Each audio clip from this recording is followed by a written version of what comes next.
Rebonjour ou bonjour, tout dépend par quelle vidéo vous commencez.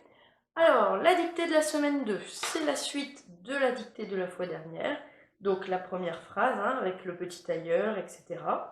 Eh bien, donc c'était alors que le royaume est attaqué par un géant et que tous les gens ont peur, le petit tailleur est dans son atelier, occupé à coudre des vêtements. Donc aujourd'hui, on fait la suite de cette dictée-là. Je vous lis la phrase dans un premier temps, ensuite, je vous la dicte. Je la dicte un petit peu plus vite qu'en classe, puisque tu peux faire pause. Il fait chaud et de nombreuses mouches volent autour de lui.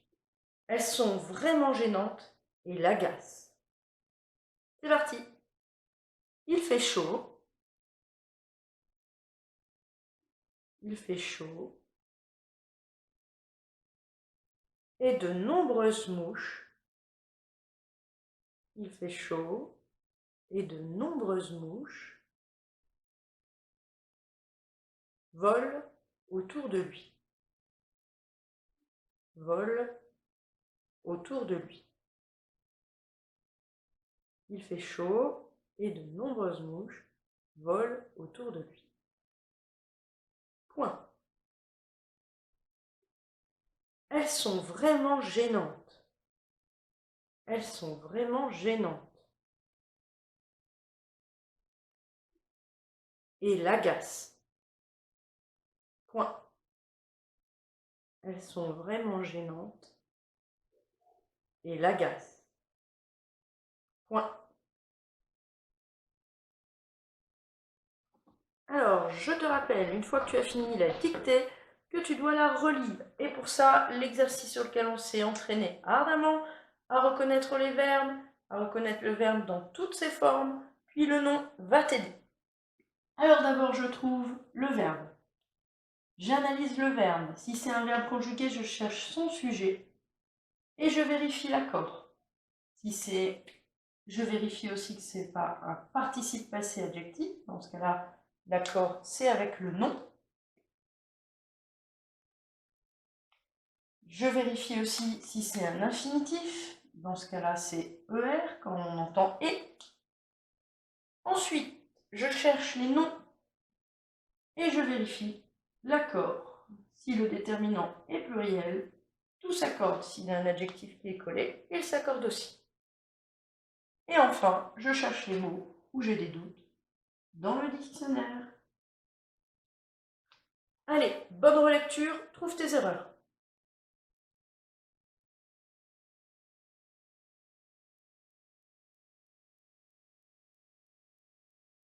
C'est parti pour la correction de la phrase.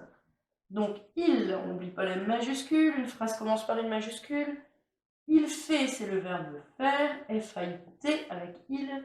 Il fait chaud, il y a une lettre muette, on peut le savoir en mettant au féminin chaude. Donc, il fait chaud. Et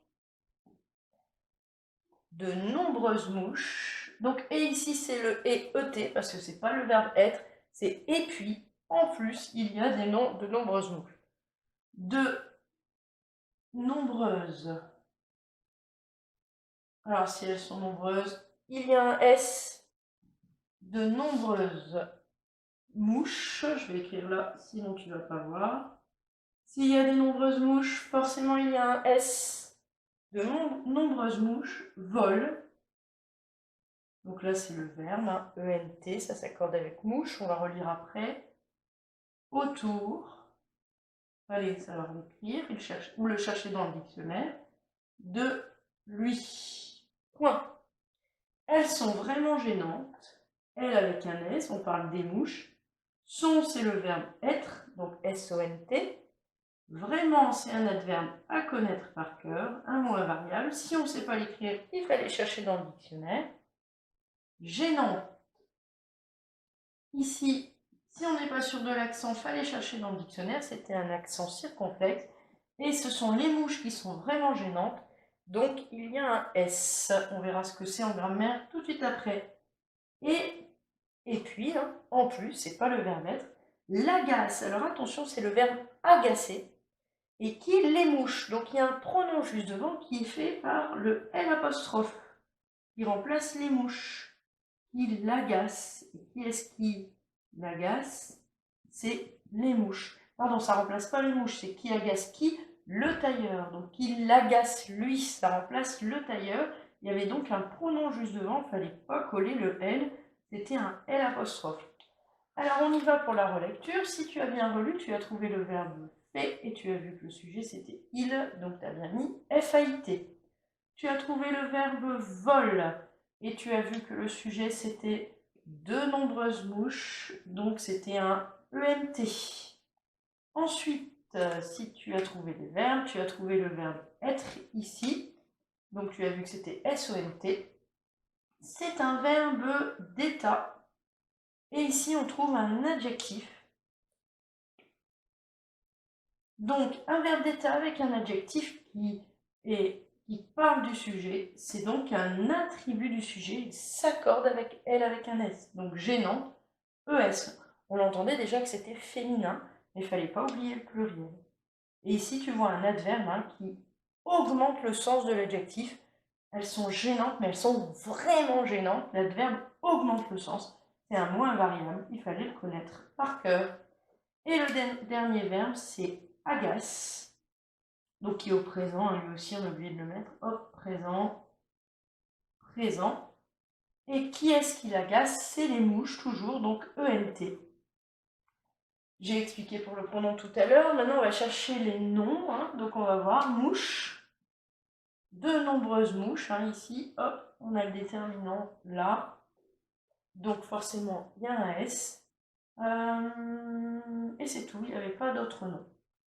Voilà pour la dictée. Alors encore une fois, compte tes erreurs, sachant qu'une erreur de mot mal écrit, c'est moins 0,5. Une erreur grammaticale, donc les verbes, les verbes, les EET, si tu as mis EST, c'est une erreur de grammaire. Voilà, toutes ces erreurs grammaticales, c'est moins 1. Et 4 erreurs d'accent ou de ponctuation, c'est moins 0,5. Accent ou ponctuation, 4 erreurs, c'est moins 0,5. Alors, c'est une petite dictée, donc note-la sur 10. Allez, bonne correction!